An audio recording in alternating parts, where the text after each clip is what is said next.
આજે એમ્પ્લોયેબિલિટી સ્કિલ્સમાં વાત કરીશું basics of MS Word, MS વર્ડની મૂળભૂત બાબતો. જ્યાં યુઝ ઓફ એમએસ વર્ડ કોઈપણ પ્રકારનું ડોક્યુમેન્ટ બનાવવા માટે, જેમ કે રેઝ્યુમ અથવા biodata, forwarding letter, letter pad, જાહેરાત ટેમ્પલેટ, બિલ કોપી, નોટ્સ વગેરે. Important features of MS Word જેને પ્રેક્ટિકલ તરીકે જોઈશું. એમએસ વર્ડ શરૂ કરીશું.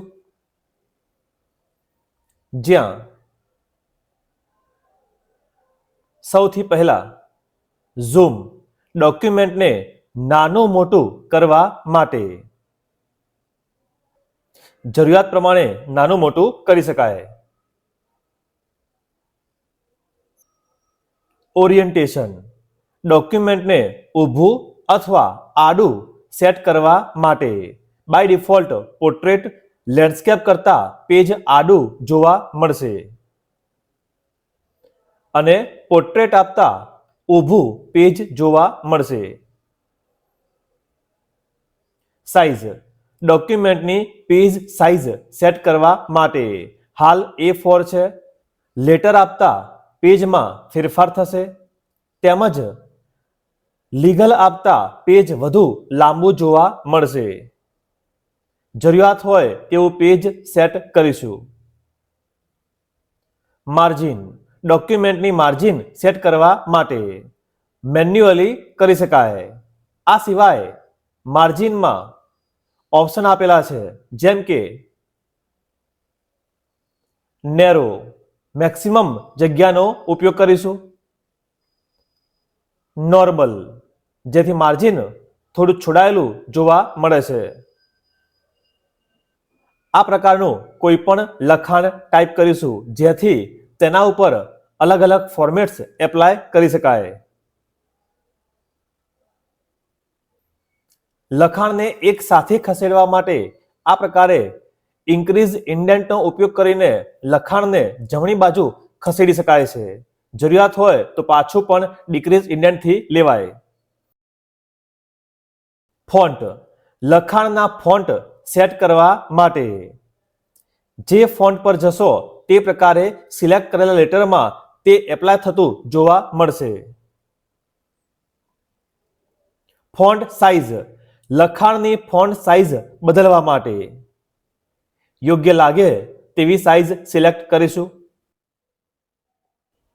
ગ્રો ફોન્ટ, લખાણની ફોન્ટ સાઇઝ વધારવા માટે, જેથી એક સ્ટેપ અપ ફોન્ટની સાઇઝ થતી જોવા મળશે.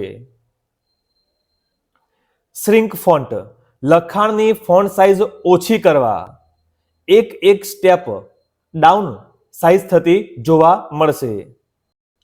ચેન્જ કેસ, લખાણના કેસમાં ફેરફાર કરવા માટે, જ્યાં પહેલું સેન્ટેન્સ કેસ, જેના દ્વારા વાક્યનો પહેલો અક્ષર કેપિટલ, બાકી બધા સ્મોલ જોવા મળશે. ત્યાર પછી લોઅર કેસ, બધું બીજી એબીસીડીમાં જોવા મળશે. અપર કેસ, બધું પહેલી એબીસીડીમાં જોવા મળશે. કેપિટલાઇઝ ઈચ વર્ડ, દરેક અક્ષરનો પહેલો અક્ષર કેપિટલ જોવા મળશે. અને અંતે ટોગલ કેસ, કેપિટલ સ્મોલ અને સ્મોલ કેપિટલ, જેને કહેવાય ટોગલ કેસ. ક્લિયર ફોર્મેટિંગ, લખાણનું ફોર્મેટિંગ દૂર કરવા માટે, જેથી શરૂઆતમાં કોઈ પણ પ્રકારના ફોર્મેટિંગ વગરની ટેક્સ્ટ તમને જોવા મળશે. બંનેને આ પ્રકારે લાઈનમાં ગોઠવીશું. ત્યાર પછી બોલ્ડ, લખાણને ઘાટા કરવા માટે, તેને દૂર પણ કરી શકાય. ઇટાલિક, લખાણને ત્રાંસા કરવા માટે, અને તે જ ઓપ્શનથી ફોર્મેટિંગ દૂર પણ કરી શકાય. અંડરલાઇન, લખાણની નીચે લાઈન દોરવા માટે, અને તે જ ઓપ્શનથી લાઈન દૂર પણ કરી શકાય. સ્ટ્રાઇક થ્રુ, લખાણની વચ્ચે લાઈન દોરવા માટે. તે જ ઓપ્શનથી દૂર કરીશું. ત્યાર પછી સબસ્ક્રિપ્ટ, લખાણને લાઈનની નીચે દર્શાવવા. H2O, અહીંયા 2 એ લાઈનની નીચે હોવો જોઈએ, તો તે માટે સબસ્ક્રિપ્ટ ઓપ્શનનો ઉપયોગ કરીશું, જેથી પ્રોપર સૂત્ર જોવા મળશે. આ સિવાય ગણિતમાં સુપરસ્ક્રિપ્ટ, લખાણને લાઈનની ઉપર દર્શાવવા માટે. 5નો વર્ગ કરવા માટે સુપરસ્ક્રિપ્ટનો ઉપયોગ કરીને સ્પષ્ટ 5નો વર્ગ દર્શાવી શકાય. ટેક્સ્ટ ઇફેક્ટ, લખાણના દેખાવમાં ફેરફાર કરવા માટે. અહીંયા પ્રી ડિફાઇન ફોર્મેટ જોવા મળે છે, જેમાંથી કોઈ પણ તમે સિલેક્ટ કરી શકો છો. આ સિવાય કસ્ટમાઇઝેશન પણ જોવા મળે છે. આઉટલાઇન, શેડો, રિફ્લેક્શન અને ગ્લો, જેના દ્વારા તમે કોઈ પણ ટેક્સ્ટને વધુ કસ્ટમાઇઝ પણ કરી શકો છો.